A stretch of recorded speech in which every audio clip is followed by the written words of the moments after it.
ESPN Saturday night continues. We've got a highly anticipated matchup here between Carbon and Str8 Rippin. Carbon's going to be the blue team. Str8 Rippin's going to be the red team. As we take a look at the lineups here, Str8 Rippin, like I said, they're red. They bring the lineup of T-Squared, Neighbor, Elamite, and Legit. And on the other side, Carbon, Ghostayame, Shockwave, Gandhi, and Karma. That's their lineup. And here for the call now, Sundance DiGiovanni and Chris Puckett. Thank you, Aaron. So as we mentioned, there's a lot of bad blood here. There's a lot of history, but there's also two amazing teams up there on the main stage. I got to say that this season, starting off, we've seen a lot of great matches, but I have a feeling that this may be the best one we've seen so far. Now, Aaron, you've gotten familiar with these guys. You know some of these names. You spent some time with them. What have you noticed so far that maybe stood out to you in terms of the way this competition is run? Well, I can tell you, I knew coming into it, I knew a lot of the marquee teams. I knew Final Boss. I've heard of these guys, and they seem to play at a different level. So I'm actually looking forward to seeing two of your marquee teams right here, Carbon and Str8 Rippin, go at each other, because honestly, Final Boss really was they were dominating the team they played, Mob Deep. So I want to see this be a little more competitive. Hopefully I want to see it go 5 games and just see a little back and forth here. Absolutely. Well, I think you might have a good shot at that. Now, again, I'm joined by Chris Puckett, who's getting his notes together here. He's going to call it for you. Puckett, I know you're excited. Who's your player to watch out for? Oh, I was just calling it earlier. Ghostayame, according to my stats, has been the player on fire in Winners Bracket Round 2. He's outperforming the rest of the 8 guys in this game, and he is getting hot and ready to go. It looks like we're kicking it off right now with Capture the Flag here on Narrows. We're going to start it off with T-Squared, captain of Str8 Rippin. Now, again, as you mentioned, Ghostayame getting hot at the right time. Now, let's not forget, he was the difference maker for them in 2006. When he joined the team, that was when they got over the hump, and they went on to dominate the rest of that season. So if he's hot again, if he's got his confidence back, they're going to be a team to watch out for. All right, well, T-Squared's got the sniper rifle, still watching bottom middle. Looks like Legit already has the rocket, so Str8 Rippin off to a great start. They have control of the power weapons. Gandhi's got a sniper of his own over on the Carbon side, but it's going to need to be a big, strong push from Ghostayame and Karma, the two strongest BRs on the team right now, to take control of the middle. Absolutely. Now, you just saw that flagpole in the middle of 2 Carbon players. Shockwave actually goes down. The flag is still away. That's aggressive play, which is what we've come to expect from Str8 Rippin. No, but keep in mind, it is extremely difficult to score on Narrows because all the opponent has to do is run over the flag to return it back to the home base. Absolutely, Puckett. So as we've talked about before, setup is so important. You need 1 or 2 men down so you get yourself a nice run at that flag and not have to worry about the other team killing you and returning it. Guys, I know we're early in this match, but already I can feel a difference. These guys are not giving any ground. They're both trying to set up, it looks like, but neither side is giving any leeway. No, you're going to get used to red X's on that screen there because you're going to see 1 or 2 down for both teams. See a 6 snipe there, Elamite going down.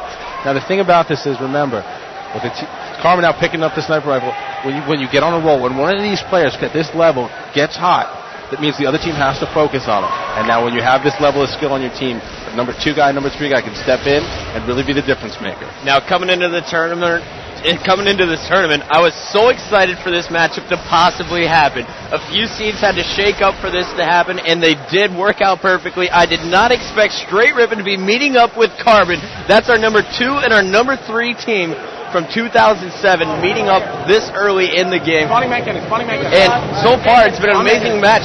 Neither team has been able to really establish control, except right now we have 3 down for both teams. We have Karma here, top middle, the last member alive. And actually, it looks like Shockwave's going to be running the flag while Karma's trying to provide cover.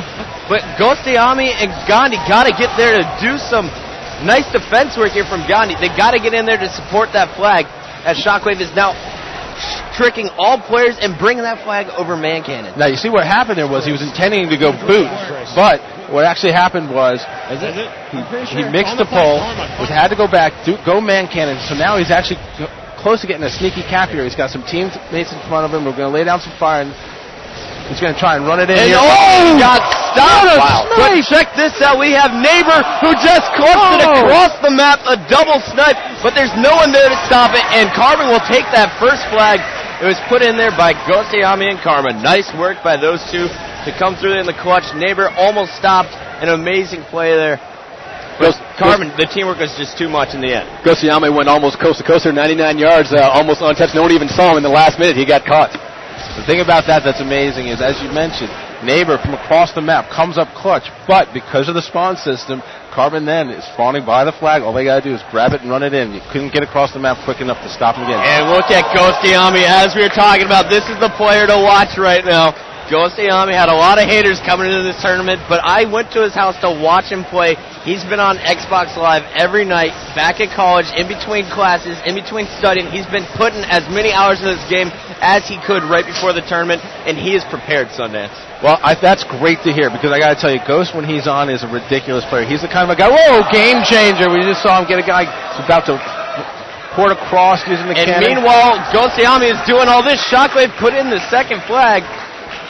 And look at this. We are checking out as Ghostayami back in action once again. He's going after the flag, but it looks like Str8 Rippin is going to be able to make a defensive stand here.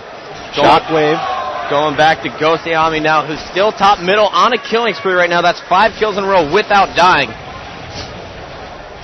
Ghostayami working with Karma there. You see his call signal there, K24. Nice grenade there by Ghost, takes down another player. So 3 dead from Str8 Rippin. Is this what you expected so far in this match? So that's 2-0 in under 5 minutes? I expected the intensity. I expected it to be a back and forth. I did not expect anybody to have 2 flag caps in under 5 minutes. I didn't expect 1 cap for each team, let alone 2 for one team. And while you see Ghostayami doing the dirty, he's still on that killing spree. Karma got the flag all the way out to Gandhi and friends in the middle. Shockwave's going to run this 3rd flag in, and it doesn't look like anyone is in position to stop it, as Shockwave is bringing home the bacon. Ghostayami seems to be putting down any enemy he sees. He gets them on his screen. They're going down. And check this out as the flag is being returned, and there it is.